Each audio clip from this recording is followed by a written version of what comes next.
this is Dave with NTI, and today we're going to cover a missing Sola on the screen, or a screen where you can't get in to change anything. This will sometimes happen. It's a bit more common on LX boilers than it is on TFT boilers, but the process for troubleshooting is always the same. You want to start by hitting the Setup button, go to Display Setup, COM1, and you want to make sure that nobody's been in here playing with these settings. So COM1 should be enabled. If you want to change it, you can just touch that. The Modbus address range is factory set from 1 to 8. If you've been doing some cascading, if somebody accidentally changed the Modbus range on the boiler and made it 100 or 120 or something that's not within the 1 to 8 range, it will not show up. So what you want to do is go in here, delete that, type in 250, hit OK. Make sure that the Modbus baud rate is set to 38,400, and make sure you save your setting. So now that you've changed those settings, you go back to Setup, you can click Refresh, and that forces the screen to try and reconnect with the Sola controller. If it finds something, you'll see one boiler found. It'll count all the way to 250, and then it's going to load the settings from the Sola control. I've already done that on this, and I know it's not going to find anything, so I'm going to just cancel that for now and back out of here. So the next thing we need to do is look at the physical communication wires between the screen and the control.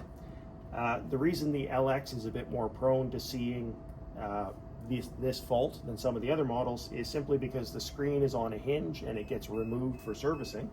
Oh, there goes my voltmeter. And because it gets removed for servicing, those wires get moved around and tugged on a bit more, so it's more common for them to break. So there's a screw in either side, top, left, and right. You're going to take these screws out. I've already removed one of them. There we go. And so we'll lay that down.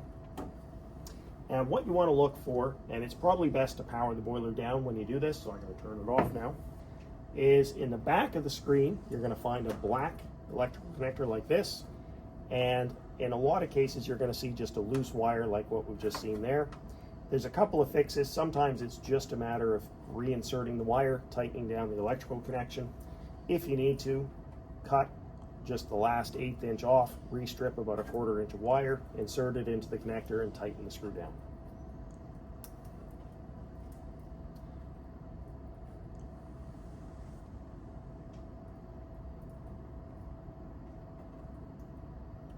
So make sure you hold those in there firmly and tighten them down securely.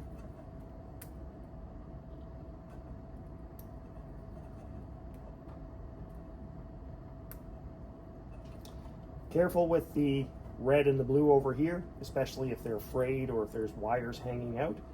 If those two touch together, it will short out and blow the fuse in the boiler. So just make sure those are in good condition while you're here. These other two wire connections are for your building management system. So if you're having trouble communicating with a building management system, it's possible that there's some damage to those wires. At that point, we want to plug this back in. Put my screw back in to hold it just temporarily, and we're going to turn the boiler back on. So now the screen since we've reconnected the wires and we've powered it up again, it's searching for a new boiler control. Once you see it say one boiler found on here, you can just hit the cancel, and that'll save you waiting for the whole process to go through. So there we go, we found a boiler now. We're going to cancel that, and it immediately begins to load the parameters from the Sola to the screen, so we know communication has been restored. The other place that could be a problem is down on the Sola control itself. There's a green plug, and we'll show you a photo of that. And the green plug, you want to look at the left-hand 3 connections. So it's right at the bottom, and make sure those 3 connections are in good condition. Same thing, re-terminate them if necessary. They're a little less likely to get damaged, but we still occasionally see something wrong down there. Maybe it fetched up on the cover or got wet or something like that. Failing that, you're probably best to call tech support at 800-688-2575, and we'll be happy to help you get your boiler up and running. Thanks for watching the video today. If you'd like to check out more videos, see the link below.